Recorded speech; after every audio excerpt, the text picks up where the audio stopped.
to pesa nitie ka kawuono kineno financial records mo wan go mar from the National Nairobi Revenue Authority daily report nyiso ni month to month chakre dweche nyaka dwe achiel mokalo Nairobi oseyudo 41 million kende. Ka Nairobi oyudo 41 million e dwe achiel kidivide gi 30 days means Nairobi yudo siling million adek per day. King'iyo reports mag service providers mag revenue system ma Kiambu, ma Machakos, ma Kajiado, raise Western Gishu, raise an average of 10 million a day. Kajiado cha, Kiambu cha, Machakos, Eldoret gine ka, ginyalo loyo Nairobi kata mana ka Nairobi nindo, kata Nairobi nindo mana olia.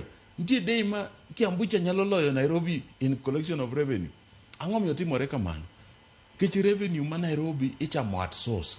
Kaka wasebedo ni 2 years down the line, wakia ni ng'a collect revenue ma Nairobi. Wakia ni agreement mo collect go, o collect ko golo kanye.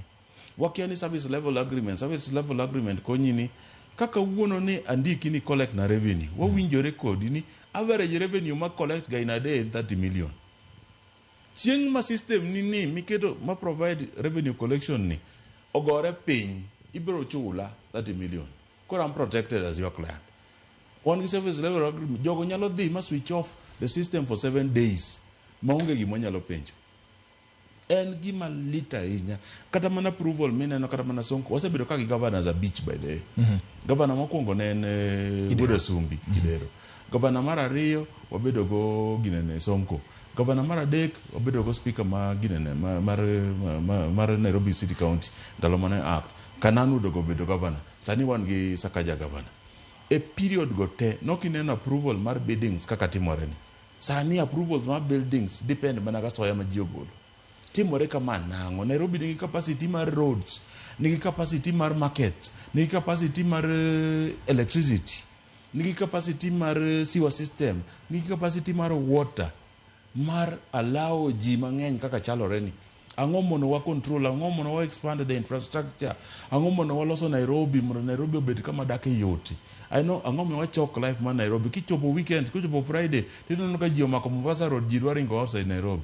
Kichopo weekend, tineno ka ji omako ginene yo madhi dala, Naivasha Road, tineno ka mtokni oluwore bamba to bamba, ji ringo. Thika Road be chala kamano. Kichaki ing'iyo yo Kagundo Road kama be chala kamano. En gima lit ahinya ni wasewe governor ma Nairobi otimo the bare minimum makata wan proposal marwa en ni ka nyocha badi otemo tiyo maber wapani nyocha temo tiyo nikech nobede cabinet ka ber chutho to governor ma Nairobi nego bed ni nitie cabinet mondo jowadgi openje ni to indo ka itimo ang'o. This is the center of power. President Ramogi gi leaders te mar counties moko. For the first time today, waneno ko temo Ramogi MPs magwa. To wapenje gara ni, when will you have a sitting gi president, gi MPs, gi governor, gi senator, gi women rep. Senator watu warondi. Women rep watu warondi. Onge chieng' wani winjo ko tware wach Sakaja. Gin gi relationship. Why? Akia. Samoro ntie gi relationship mwaka. Nairobi pesa ng'enye. But women rep